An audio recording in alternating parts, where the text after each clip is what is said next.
Legendary American folk singer Pete Seeger died of natural causes on January 27th. He was 94. Seeger was introduced to rural music at a young age and went on to become a giant of the genre, writing songs such as Turn, Turn, Turn and Where Have All the Flowers Gone. He earned a Lifetime Achievement Grammy Award in 1993 and is one of just a few folk singers inducted into the Rock and Roll Hall of Fame. And to talk about that joining me right now is Katherine Cole. She's hosting a radio show called Roots and Branches. Thank you so much for joining me. What does Pete Seeger mean to American folk music? Well, he's at the top of the pile. I mean, when you think of American folk singers, you think of Woody Guthrie and you think of Pete Seeger. And Pete Seeger was the guy that was always there. I mean, you can't imagine folk music without him. Okay, and he was not just a musician, he was also a political activist. Talk a little bit about that. I mean, do we owe, the credit goes to him to bring in political activism in music? Not entirely. I mean, again, Woody Guthrie was very big on that, and a lot of folk musicians. I mean, that's sort of what folk music is all about. It's about getting out into your community and telling the stories about what's going on and getting people involved. But Pete Seeger had a lot of causes. I mean, one of his big ones was ecology and in the world around him. Cleaning up the Hudson River in New York was something that he spent a lot of time worrying about and working on. In fact, his 90th birthday party, you know, if you were turning 90, wouldn't you have a big party, a fancy party with all your famous friends around there? He had all his famous friends around there, but it was a benefit concert to raise money to clean up the Hudson River. Okay. What about the controversy with regards to politics? The politics and the Un-American commission that was set up after he fought the war, then he comes back, he develops the Second World War. Second World War, he develops the Weavers Quartet, and then something happens. Tell us about Yeah, that. the Weavers was a huge folk music group. I mean, it's hard today to imagine how popular folk music was in pop music. They had #1 hit songs. They were a very popular group. But, you know, at one point in his life, Pete Seeger and a lot of other people were communists, and that was a dirty word here in the United States. And he was called to testify about that, and he chose not to talk about his politics and talk about things that he believed in, or talk about other people and what they believed in.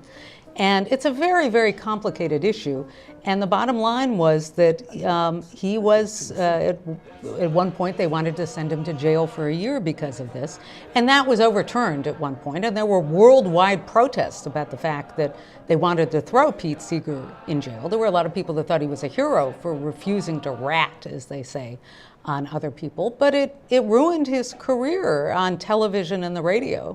I mean, they were afraid to play his records on the radio, and he didn't get any jobs on the television here in the United States, but he did still play concerts. And he played a lot of concerts on college campuses because there were people that wanted to hear his words and hear what he had to say. As a musician, who's like, I mean, I'm sure at the back of his mind, he would be thinking that he's an all-American folk singer, and then he goes through these kind of things. How do you think that would have affected his psyche?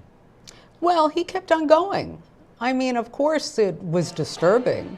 I'm not Pete Seeger, so I don't want to put any words in his mouth, but, you know, he kept on going. He never stopped. He continued performing until he was 95 years old, but he was not going to put his principles aside and sell himself out or sell anybody else out. Okay. You know, so let me tell you something else that sort of shows Pete Seeger's principles. There's another wonderful banjo player by the name of Tony Trischka, who's now in his, well, he's an older guy, but not as old as Pete Seeger. Tony was 14 years old, and he was just getting into playing banjo, and he loved Pete Seeger, and he said, I'm going to write him a fan letter. I don't have his address, but I know he lives in Beacon, New York, so I'm going to address the letter to Pete Seeger, Beacon, New York, and I know it's going to get there just like when you write a letter to Santa.